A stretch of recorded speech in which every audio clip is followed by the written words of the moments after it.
রাতের আধারে ঝলমলে আকাশের নিচে কাবুল বিমানবন্দর, চারপাশে চিৎকার, আতঙ্ক আর হুড়োহুড়ি। 2011 সালের কাবুল বিমানবন্দরের সেই দৃশ্য কি মনে আছে? বিমানবন্দরের রানওয়েতে একসাথে অপেক্ষা করছিল হাজারো মানুষ, কারো চোখে মুক্তির আকাঙ্ক্ষা, কারো চোখে শঙ্কা, শূন্যতা। মার্কিন সেনারা তখন ফিরে যাচ্ছিল, তাদের পেছনে ফেলে যাচ্ছিল ইতিহাসের এক বিস্ময়কর অধ্যায়। আর তালেবান ধীরে ধীরে নিজেদের ক্ষমতা প্রতিষ্ঠা করছিল, যা পৃথিবী জুড়ে আলোচনার বিষয়। কিন্তু সময় কি সত্যিই সবকিছুর সমাধান করে? সেই অধ্যায় আজ আবারও খুলে বসেছে। আজ সেই একই আফগানিস্তানে এক নতুন দ্বন্দ্ব জন্ম নিয়েছে, কিন্তু এবার প্রশ্ন অস্ত্র নিয়ে। যে অস্ত্র একসময় শক্তির প্রতীক ছিল, এখন তা হয়ে উঠেছে বিতর্কের কেন্দ্রবিন্দু। অস্ত্রের মালিকানা নিয়ে শুরু হয়েছে আন্তর্জাতিক বিতর্ক।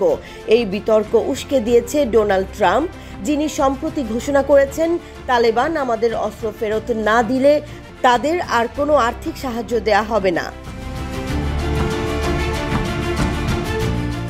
2022 সালের মার্কিন প্রতিরক্ষা দপ্তরের দেয়া তথ্য অনুযায়ী 2021 সালের হঠাৎ সেনা প্রত্যাহারের সময় আফগানিস্তানে প্রায় $7 বিলিয়ন মার্কিন অস্ত্র ও সরঞ্জাম ফেলে গিয়েছিল সামরিক বাহিনী। এর মধ্যে ছিল সামরিক যান, অস্ত্র, এমনকি অত্যাধুনিক যোগাযোগ যন্ত্র। দ্য গার্ডিয়ানের প্রতিবেদন বলছে, এই অস্ত্রগুলো এখন তালেবানের প্রদর্শনীতে বিজয়ের প্রতীক হিসেবে ব্যবহার হচ্ছে। তবে ট্রাম্প শুধু অস্ত্র ফেরত নয়, সাহায্যের অর্থনৈতিক দিকেও কড়া নজর দিচ্ছেন। তিনি বলেছেন, যদি আমরা তালেবানকে অর্থ দিই, তবে তাদের আমাদের অস্ত্র ফেরত দিতে হবে। যুক্তরাষ্ট্র আফগানিস্তানে এখনও মানবিক সাহায্যে প্রায় $3 বিলিয়ন করে দিচ্ছে।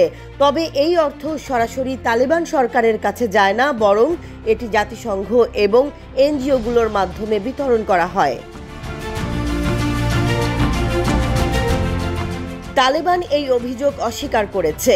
আল জাজিরার এক প্রতিবেদন থেকে জানা যায়, তাদের দাবি, আমরা মার্কিন যুক্তরাষ্ট্রের কোনো আর্থিক সাহায্য পাই না, বরং আমাদের অর্থ জোরপূর্বক আটকানো হয়েছে। তবে তারা ট্রাম্পের আগ্রাসী অবস্থানের বিপরীতে কূটনৈতিক সমঝোতার আশায় রয়েছে। তাদের ভাষায়, আমরা সম্পর্ক উন্নয়নে আগ্রহী, শত্রু চিরদিন শত্রু থাকে না।